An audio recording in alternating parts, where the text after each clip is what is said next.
Did you know that Tupac got into it with the Milwaukee Gangster Disciples?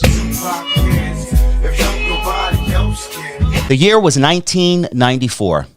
Pac was on top of the rap game at this point in his career.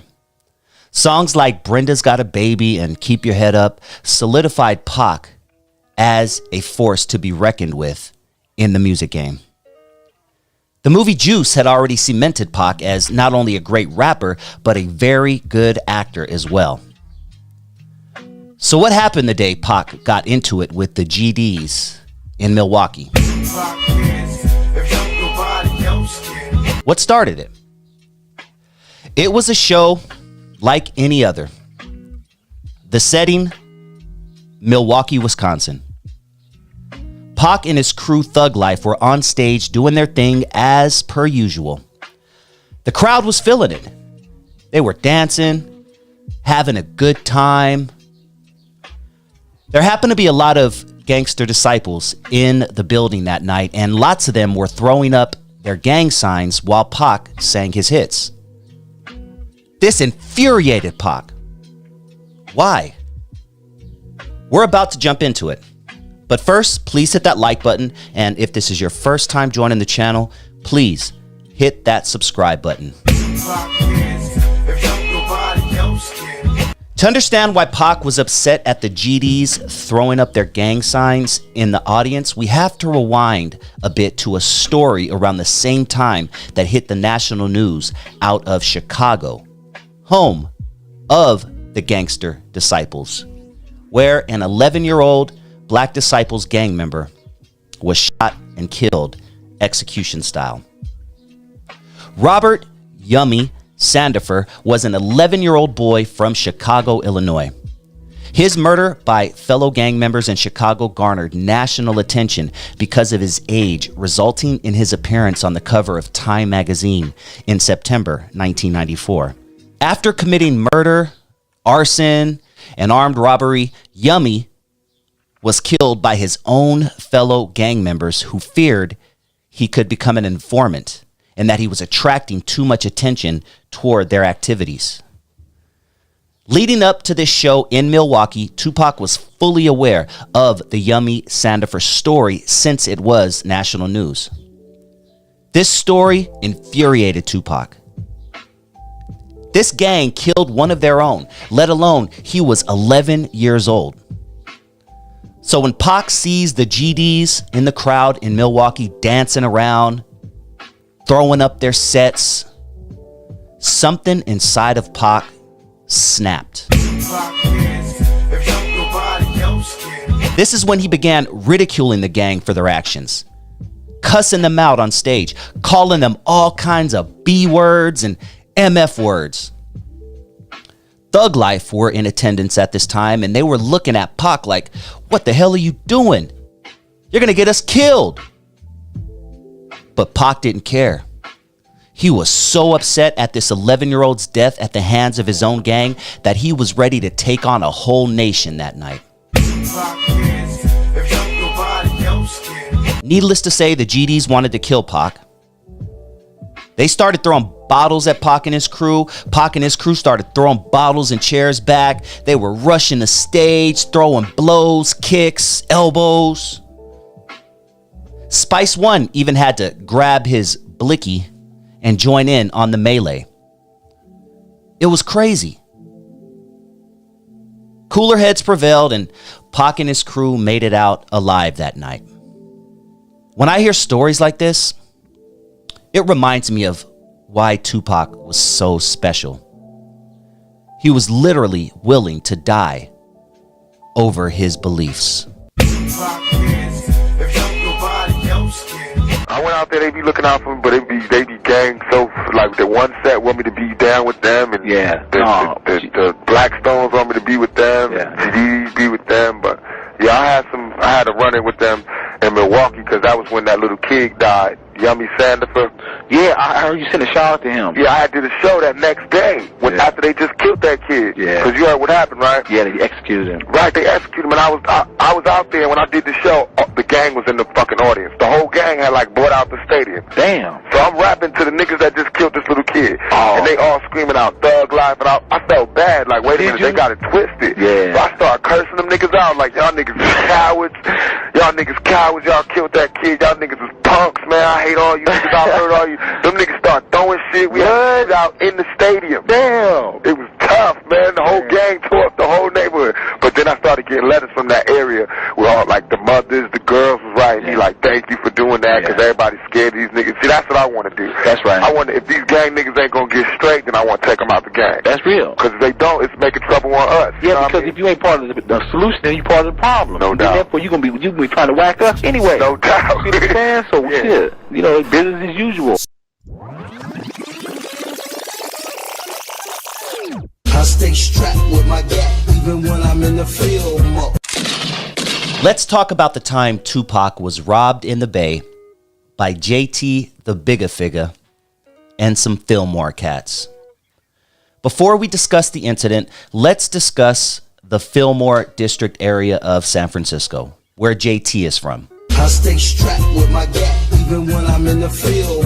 After the 1906 San Francisco earthquake, the district experienced a large influx of diverse ethnic populations.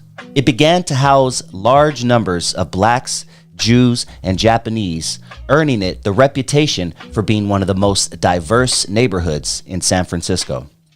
The area was known for having the largest jazz scene on the West Coast. After World War II, the black population in San Francisco grew from around 4,800 to around 43,000. A large percentage of those living in the Fillmore. I stay strapped with my gap even when I'm in the field. Fast forward to the 1980s and 90s. Like most black neighborhoods at the time, crack hit. Crime skyrocketed, and the Fillmore became a much rougher place to live than before. I stay strapped with my gap even when I'm in the field. This is the area JT the Bigger Figure and his crew, the ones who jumped and robbed Tupac, called home. So how did Tupac get robbed? What happened? By most accounts, there was no beef between Tupac and Fillmore. The beef at the time was between Richie Rich and Fillmore. Richie Rich was a very popular rapper from Oakland. He himself had a couple of hits, and he's even done several songs with Tupac. They were very close friends, actually. There was a song out at the time by the Governor titled Gaffled Like That. In the song, Richie Rich has a line that says something to the effect of, "I got some broke Fillmore niggas trying to rob me for my gold tones." JT, being from Fillmore, was not too fond of that line. Hell, Fillmore wasn't too fond of that line. Even though it was true that Richie Rich was in fact chased out of Fillmore because someone was trying to steal his car, they still weren't feeling him putting it in a song. Before I continue, I'm going to ask you to hit that like button, and if this is your first time joining my channel and you like what you hear, please hit that subscribe button. I stay strapped with my gap even when I'm in the field. This all happened around the time the movie Juice came out. So Tupac was about as famous as it gets, especially in hoods all over the United States. Everyone saw that movie when it came out. So Pac was the man. Well, it just so happened that right around the time this song came out where Richie Rich said that line about the Fillmore, Pac and Richie were booked on the same show in San Francisco as JT, the Bigger Figure.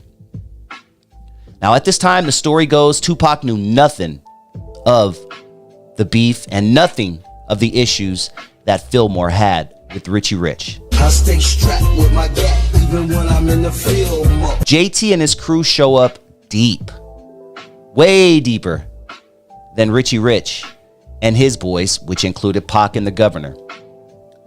Pac and them were on stage when all hell broke loose. Pac apparently had a lot of heart and stayed there to defend his homie. It's said that Tupac grabbed the mic stand he was rapping with and just started busting people upside the head with it. Eventually, it became too much as JT's crew descended onto the stage, and eventually they packed out Pac and the crew. They even started grabbing people by the leg and pulling them off stage into the crowd, where they continued to whoop on them. One thing that all parties have agreed to is that Pac didn't punk out.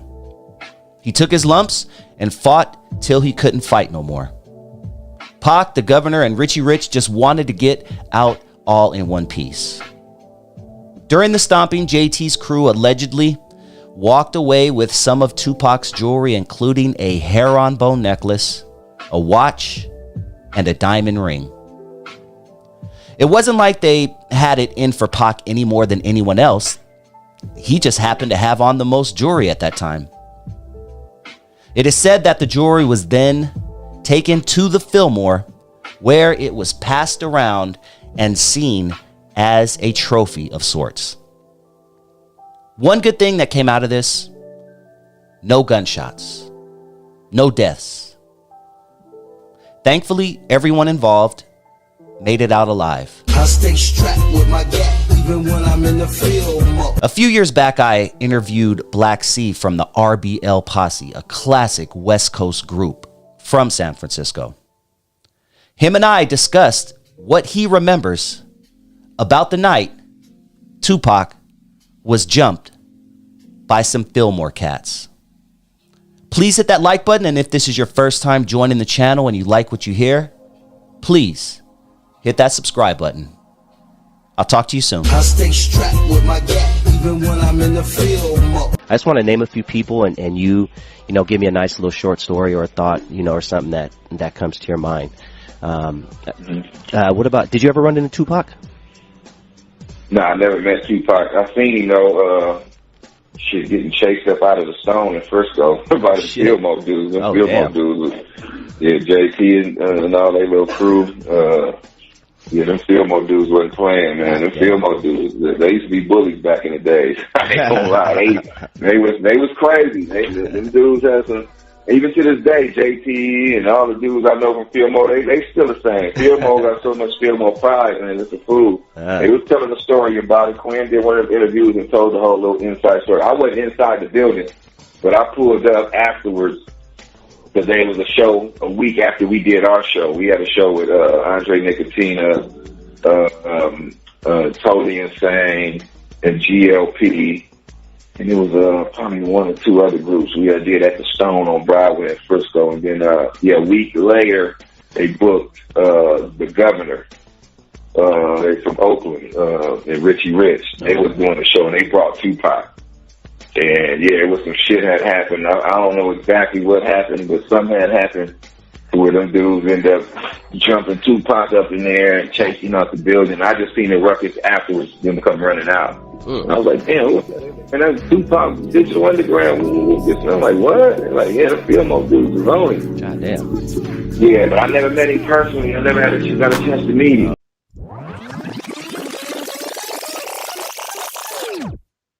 Did you know Tupac had beef with Ice Cube? I dig Ice Cube. I looked up to him. But because I looked up to him and I studied his style, mastered his shit, I know what he's doing is wrong. The beef between Tupac and Ice Cube wasn't as headline grabbing or as drawn out as, say, the Tupac versus Biggie beef, but it was still very real in the mid-90s, and it reflected the tense, shifting hip-hop landscape of the time. Around 1994, 1995, Ice Cube, Dub C, and Mac 10 formed West Side Connection. Their debut album, Bow Down, was pro-West Coast and anti-East Coast at the height of the East versus West beef. Tupac, meanwhile, was signed to death row after Suge Knight bailed him out of prison. Pac took on the role of the West Coast's loudest voice, especially after All Eyes on Me dropped in 1996. Many saw Cube's West Side Connection and Pac's Thug Life Outlaws movement as competing visions of West Coast unity. Many people close to Tupac at the time say he felt Ice Cube was copying him, biting his style both musically and thematically. He just dropped some shit called Badass. And if you listen to it, you can see he hit him up and was like, oh, that's how it's supposed to be. Pac had already been waving the West Side banner, and he accused Cube of only hopping on that movement once it became profitable. Pac also believed that no one from the West, including Ice Cube and West Side Connection, were backing him up while he was going at the East Coast with songs like Hit 'Em Up. Pac felt if Cube was going to be throwing up that West Side too, that he should be side by side with Pac and that they should unite to take on the East Coast. At the end of the day, Tupac was basically accusing Cube and the West Side Connection of trying to capitalize on a movement that Pac was carrying, that West Side. Unlike many of Pac's other beefs, Biggie, Nas, Mobb Deep, Jay-Z, Ice Cube did not respond directly on wax. Some insiders say Cube privately told people he had no issue with Pac, but he also didn't appreciate Pac's energy towards him. The beef never fully played out because Tupac had his life taken from him in September of 1996. And after Pac's passing, Cube and West Side Connection carried on the West Side torch. But Cube never publicly trashed Pac posthumously. Many fans consider the beef to have been more of a one-sided Tupac frustration than a two-way war. Cube's silence was strategic. He had already survived NWA split, his own beefs with Common and Cypress Hill, and he knew trading bars with Pac, especially while Pac was at death row, could have pulled him into something much darker. To this day, some fans argue Pac invented the beef because Cube never dissed him back. Others say Pac was right, that Cube did pivot back to the West Side rhetoric only when the market demanded it. As a hip-hop fan myself, I loved this time period in the culture. These were my high school years, and growing up and going to school in LA County, I was pro West Coast, screaming out, West Side! Even though I'm technically from the east side of LA, but that's a whole other story. But you couldn't tell me nothing about the West Coast at that time, especially when it came to Tupac and Ice Cube. Looking back, I understand both sides. I could see how Pac would feel some type of way after being popped at Quad Studios in New York. I could see how Pac felt like he was going at the East Coast all by himself, because for a certain time, he was the only one. No one else, including Cube, Dub C, or Mac 10, were going at the East. Cube had his back and forth with Common, but Common is from Chicago. Cube wasn't going all in on the East Coast like Tupac was. That is until later when Cube decided to pull out his West Side flag and rep the West to the fullest on songs like Bow Down and West Side Slaughterhouse. Side note, that West Side Slaughterhouse song by West Side Connection is one of the illest beats in hip-hop history. I can't even lie, that song had a young teenage me on my F the East Coast tip for a minute. Keep in mind I was young and dumb. But looking back as a grown man, I understand why Cube didn't respond back to Pac during this time. Did Cube really want an all-out war with Death Row and Suge Knight? I mean, he just survived leaving Ruthless and going to war with them. I think Cube felt it was best to back down, let Pac talk his mess, and keep it pushing for the West. I can't even lie, though. As a hip-hop fan, I would have loved to see Cube and Pac going back and forth on record. That would have been crazy. But what do you guys think? Comment down below. I would love to know your thoughts. Tupac and Ice Cube beef, and I put beef in quotes. Who would have won if they would have gone back and forth on record? Let's play hypothetical for a minute. If they were to go back and forth on record, who do you think would have won? Tupac or Ice Cube? Because lyrically, especially at that time, they were both at their prime. They were both the best pretty much in the game. Let's keep it real. If I had to pick one, oh man, lyrically battling, I think I would have had to go with Pac at that time. Only reason is I feel like Pac, he would have dug a little deeper. He would have said some stuff that hurts. Even though Cube had No Vaseline, one of the dopest, illest diss records of all time, Pac had Hit 'Em Up. Oh my God, when Hit 'Em Up came out, I remember playing that song back to back to back to back. To this day, I know every single word of that song, including the outro when Pac is just going off on his rant. I remember being at a party shortly after this song came out in LA, and that song played over and over, and the DJ just kept playing it, and everybody in the crowd got more excited every time it played. And every time it played, they just kept saying the words, and everybody in the party was reciting every single word. Get out the way, yo. Get out the way, yo. Biggie Smalls just got me everything. Little move past the mat and let me hit him in his back. Frank White need to get spanked right for setting traps. Little accident murderer, and I ain't never heard of ya. Poisonous gas attack when I'm serving ya. Spank you, shank your whole style. I mean, come on, dog. The whole party was singing this song. So I don't know. I'd have to go with Pac. In hypothetical land, if they did go back and forth, I think I would have to roll with Pac. But what do you guys think? I'd love to know your thoughts. Comment down below. And please hit that like button if you have not already. And if this is your first time joining the channel and you like what you hear, please hit that subscribe button.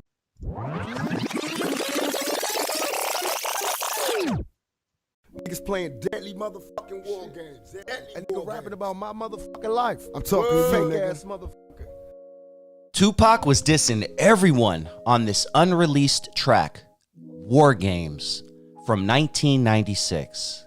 How many broke down rappers got some shit to say? I sit and strategize in due time, them bitches pay. Plus all day I puff eats and my eyes bleed red. Undercover tactics, leave my enemies. War Games has an interesting story. The beat was produced in February 1996 by Daz Dillinger and was produced around the vocals for Tupac's How Do You Want It? It was intended to be the How Do You Want It Daz remix. Tupac and the Outlaws revisited the track in June or July of 1996 and completely flipped it.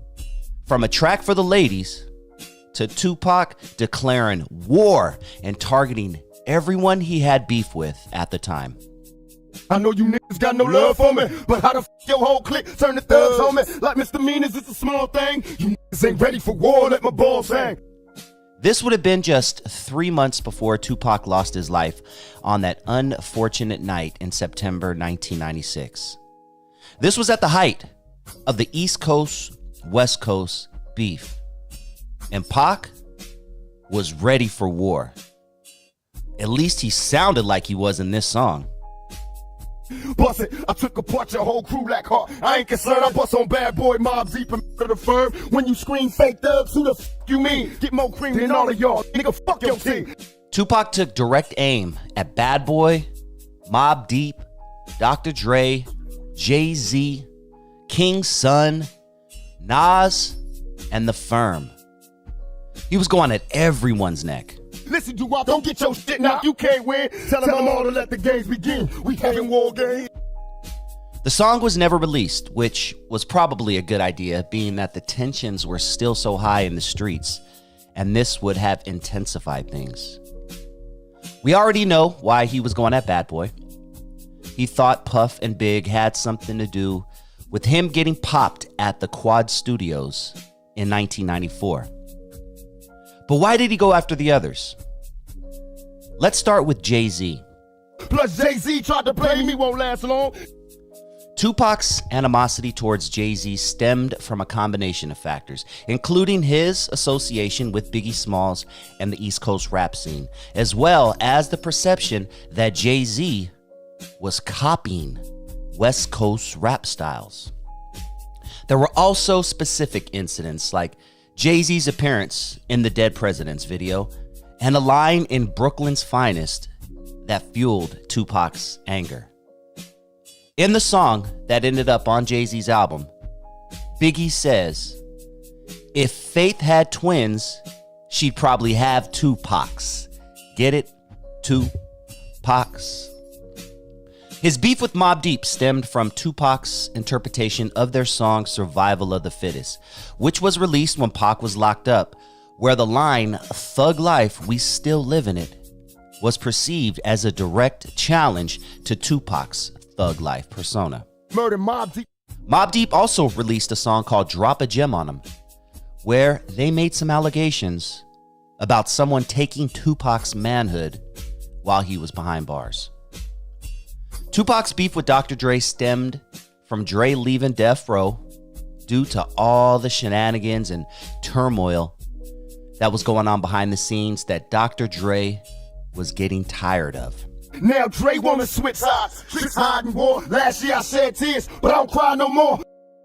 Now, King Son is a rapper out of New Jersey who was arguably one of the first people to diss Pac on record. So, Pac had King Son on his radar for quite some time. Go ask King Son how it feel to have your ass gone. The Firm was a group that consisted of Nas, AZ, and Foxy Brown. Their first album together was produced by none other than Dr. Dre, Pac's sworn enemy at this time. So, of course, The Firm were on Pac's hit list. I ain't concerned, I bust on Bad Boy Mobb Deep and murder the Firm. The song War Games was never released to the public. The vocals were released online, and several people have made remixes to it. Daz would eventually reutilize the beat on the Dog Pound track Get a Strippin', which dropped in 2001. Tell them all to let the games begin. We having war games. Y'all niggas can't feed this shit. Got 5 times, got out of jail on bail and sold 5 million. What is your favorite Tupac diss song? Mine was Hit 'Em Up. First off, F your bitch and the clique you claim. West side when we ride, come equipped with game. I remember being at a party and everyone in the party was reciting the lyrics to Hit 'Em Up, word for word, including the rant that Tupac went on at the end of the song. Now, Tupac's other diss song, Bomb First, was a close second. And in my opinion, Pac's lyrics on Bomb First were more scathing than Hit 'Em Up. We bomb first when we ride, please reconsider before you die. We ain't even trying to hurt nobody tonight, but if it's my life or your life, I'm a bomb first.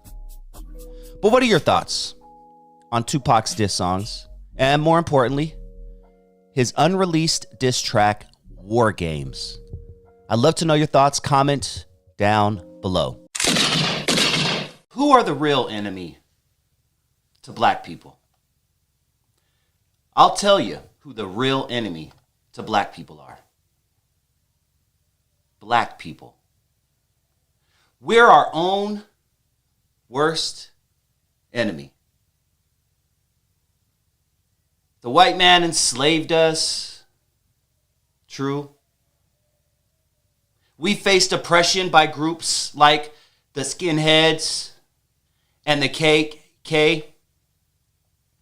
But no group in America has harmed black people more than black people. We have a dude right now in hip hop running around, sipping lean out of a cup, thinking it's funny that he has to perform and record songs with an oxygen tank because he's so obese and out of shape that he can't breathe properly. We have hip-hop artists telling us to pop Percocets and Molly. I knew the pill was fake, but I still ate it because I'm a gremlin. Word to Kodak Black. And we have a generation of drill rappers who are bragging in song about taking out their ops on the other side. And when I was a kid, we had gangster rap.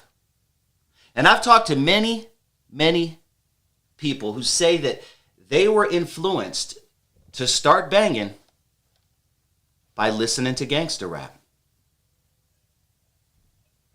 I've talked to countless people who have told me that to get prepared to go on a drive-by back in the day, they would listen to their favorite gangster rapper. Has hip-hop done more damage to black people than racism? I recently had a discussion about this with my colleague Lonzo Williams. Let's give it a listen. Has hip-hop caused more harm to the black community than racism? What do you think? What are your thoughts on that, Lonzo? You know what? I might get canceled, but who gives a I'm about to say in some terms, yes, man. Hip hop has given folks a green light to do what the they want to. That combined with folks being in a position to get canceled for not accepting what people are putting down makes it. I make fun of Dave Blunts, who can't perform without an oxygen tank, and I am in fear of being canceled.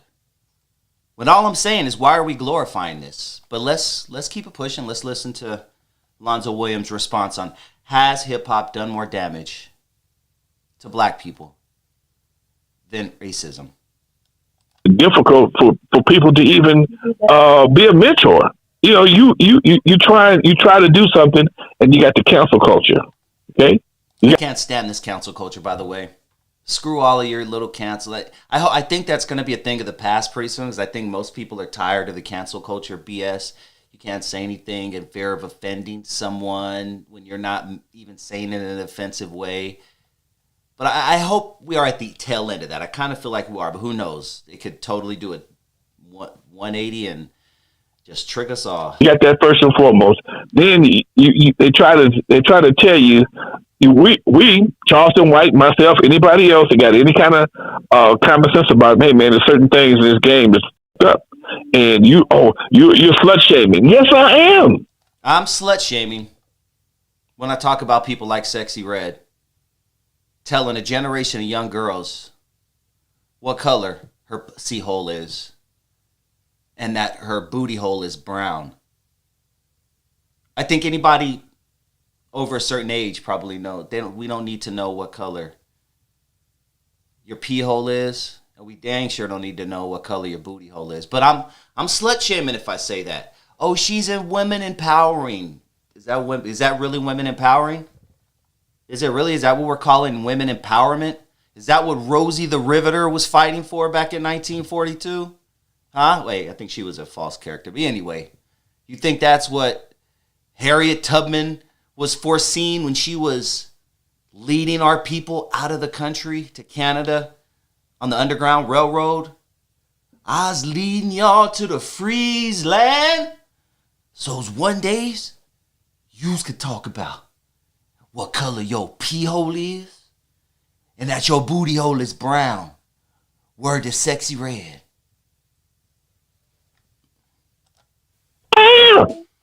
I am slut shaming. Okay? Because I know that's nothing that no father wants for their daughter. There's nothing no father wants for their daughter. I was watching them. I don't care how much money Sexy Red is making. I know her dad is not proud of how she's making it.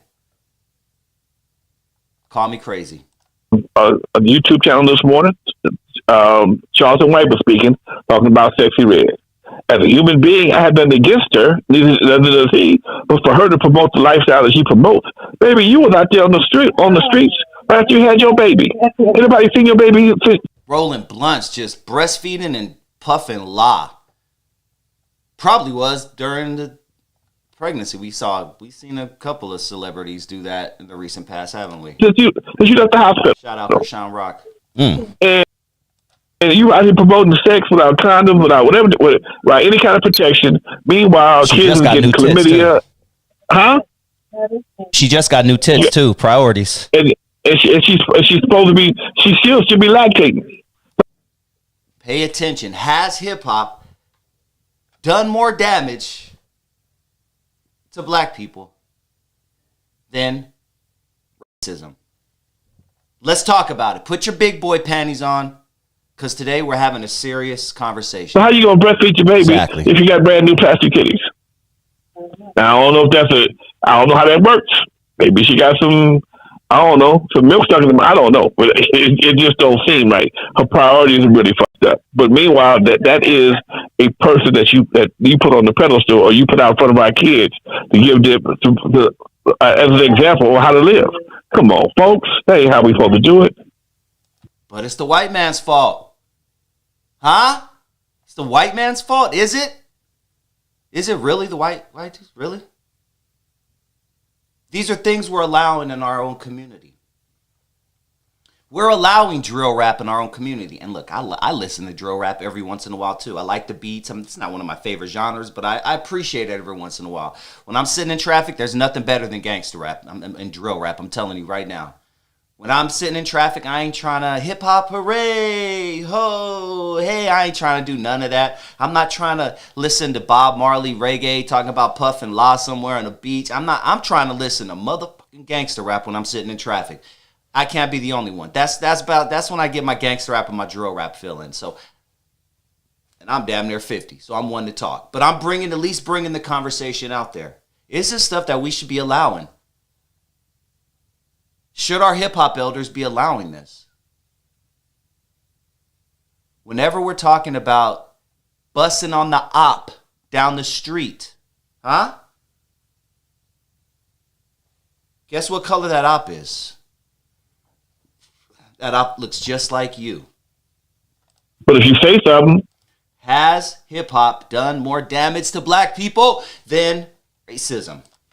You just, yes, I am old, and that's how I got old, by listening to the older people and learning shit, okay?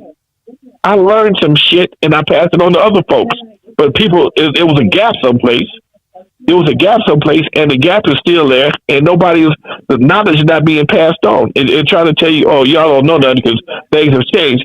Shit ain't changed that much. Yes, the technology, how you deliver the message has changed, but for the most part, 1 and 1 is always going to be 2, and 2 and 2. We don't have any hip-hop elders steering these young kids. Just like we don't have any real OGs, from what I've heard, real OGs out there steering these young kids in the street. Which is why you got people doing damn, what are those card things where they spin in circle like dumbasses? What's those things called? Street takeovers? See, back in the day, someone in the neighborhood had been like, yo, that's bringing too much attention to the neighborhood. Don't be doing that shit over here. Take that shit out of here. But these kids nowadays, they ain't listening to the OGs. These young kids in the music game, they ain't listening to the old folk, to the people from the 1980s. They don't give a damn what Curtis Blow thinks about drill. Huh? They don't care. And a lot of that goes to the way these older cats were treating the younger cats. A lot of these older cats were talking down on these young cats when they were trying to do their thing. A lot of these older cats were talking down on the soldier boys. Oh, this internet rap is a fad. Get this out of here. Like Ice-T did when Soldier Boy and him were going at it. Perfect example. The older heads weren't embracing these younger guys. This internet culture. And that's why a lot of the younger guys don't give a damn about what the older guys think. And you know what? I kind of can see that. I can kind of see that. But has hip-hop done more harm, more damage to blacks than racism? Comment down below, and please hit that like button if you haven't already, and please do hit that subscribe button if this is your first time joining the channel and you're entertained by what you hear. What up, y'all? It's Friday night. I just pulled up to the Commerce Casino right here in the city of Commerce to check out the Too Short concert. Too Short is one of my favorite rappers of all time. Seen him in concert before. And when I found out he was going to be performing near my house, I was like, are you kidding me? Short little $7 Uber drive. And I'm here, baby. About to check out Too Short. One of the greats, one of the GOATs, one of the best to ever do it. I remember being introduced to Too Short back in 1988. That was one of the very first tapes that I ever got to listen to. One of my homeboys in Bell Gardens let me hear this tape. It was a white tape, he popped it in, and all I heard was songs like Don't Fight the Feeling, cuss words, Life is Too Short, and I was like, I need this thing called rap. He was one of the reasons why I fell in love with hip-hop, real talk. Too Short. Too Short and NWA, man. Got my chick with me. She is looking fine. And when I say fine, dude, like my chick is looking fire tonight. Fire, fire, fire. Waiting on one of my boys to show up. We're gonna enjoy this concert, man. What's your favorite Too Short song? Comment down below. Let's see, what's my favorite Too Short song? I would have to say my favorite Too Short song is The Ghetto. That's easy for me. The Ghetto, talking about the ghetto. Speaking of ghetto, there are some ghetto mofos in this concert tonight, man. We're at the casino and everyone is wearing their Friday's best, as I should say. I'm seeing women who should be wearing an extra large. What up, baby? Saw women who should be squeezed into a extra large. These tricks are squeezing into a medium, just popping out everywhere. You know, like the biscuits, when you kind of open the biscuit thing, and it like pops, you know. Yeah, man, these chicks one button away. Like, I feel like there's gonna be a lot of button snapping tonight. But either way, they're looking beautiful, big and beautiful. I love me a big, beautiful woman. But yeah, comment down below, man. You ever checked out a Too Short concert? I'm about to head inside right now and enjoy my night. Like this before, love like this before. All right, we're at the Too Short concert. This line is kind of long, but it's moving along pretty nicely. Beautiful day in LA. How you doing, sis? All right. Oh, damn, that's like Jesse Reyes. I thought that shit was gonna be like right there. No. Dude, I thought it was Fuck it. They won't start without us, so I mean. Of course, because you're important. No, they're not gonna start without Too Short, baby. Too Short's not gonna start till everybody's in here. Promise you. Look, there's like 17 people in there. We don't want to be in there right now. We're good. Plus, we can smoke out here. Rack City chick, Rack City chick, Rack City chick, Rack City chick, Rack City chick, 10, 10, 10, 10. You are looking so beautiful, baby. That's mine ain't looking beautiful. Oh, damn. This line keeps going, it's going. Too short, man, I'm telling you. Oh my God. Wow. Does it even hold this many motherfuckers? And look, everybody here looks like they've been standing here for an hour. Why you pay $20? Okay. Oh my God. Just going and going. Trying to start the chord, and it's probably a minor. Oh yeah, none. Oh, little mix.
Oh, you know that part now.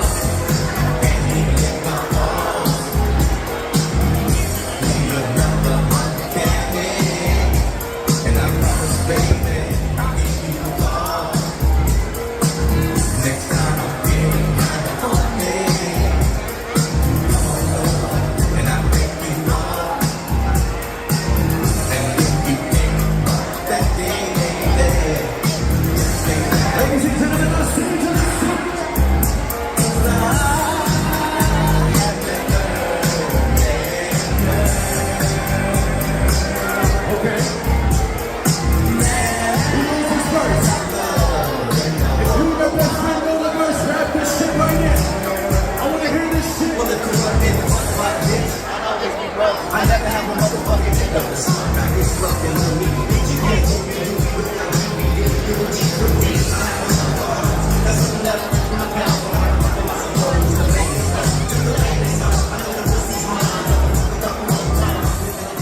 About to go and damn near went blind. With the pad throwing up gang signs. Down the street in my 6'4", jocking the bitch. Went to the park to get the scoop. Now go heads out.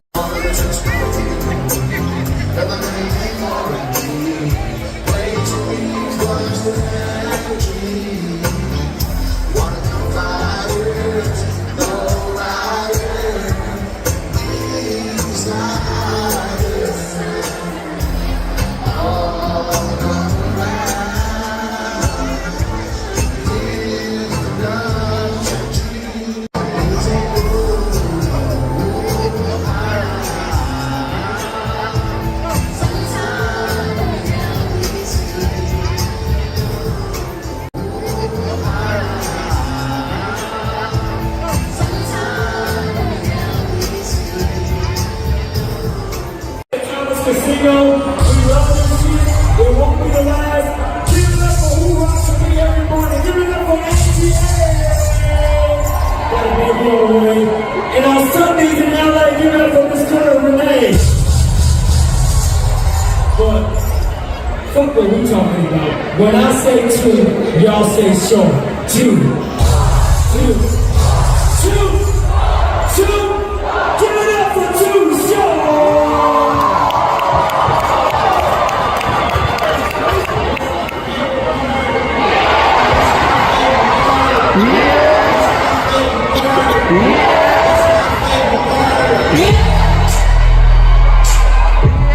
Hands up, hands up, hands up, hands up, hands up, hands up. I'm trying to bitch, but I ain't gonna do it. My name is Too Short, I represent Oakland, California, baby. The East Side, red plate. Run with the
what she want. Bitch, get my dick sucked. Bitch, get my dick sucked. I gotta get a bitch and get my dick sucked. From the weed out straight to the strip club. I gotta get a bitch and get my dick sucked. I pull the hey yo, I'm looking at the crowd and I see so many beautiful women. But can you tell me this? Who's the baddest bitch in here tonight? That she comes right now. That she comes right now. I mean, beautiful, intelligent, successful, sexy bitches. A lot of them. They all in every section, every row, everywhere I can see light, I see bad bitches. But you know, all women are not bitches. They not. It's the only way you can really be a bitch, ladies. That's if you know you that bitch. You gotta know you that bitch. If you're not, you're just not. And then the craziest thing of all, ladies, I know for a fact, all bitches are not female. Yeah. But keeping it positive, I'm going to take this time to dedicate the next song to my favorite bitch.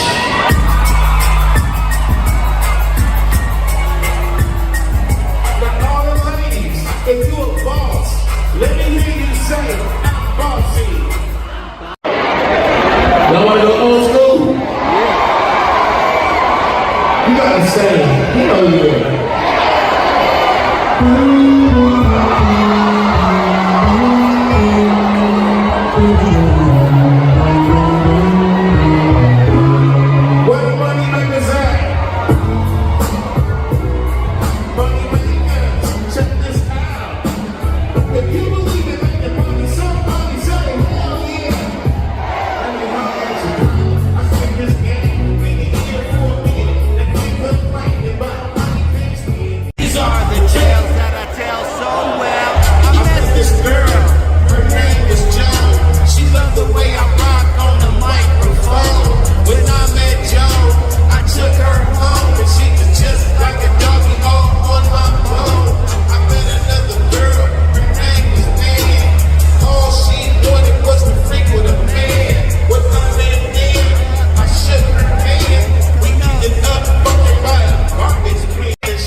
Your money out.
I'm definitely working on a new motherfucking album coming out real soon.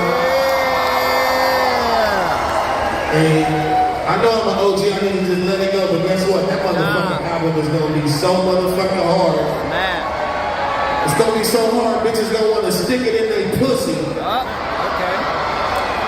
But I'm out of here, y'all. Till the next time I see you, tell the whole motherfucking world. What's Too Short's favorite word?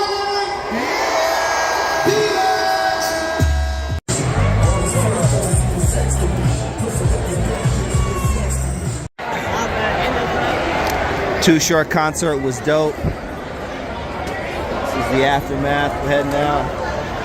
What's your favorite word? Glasses. Bitch. Tacos. We get on DustyVision. DustyVision.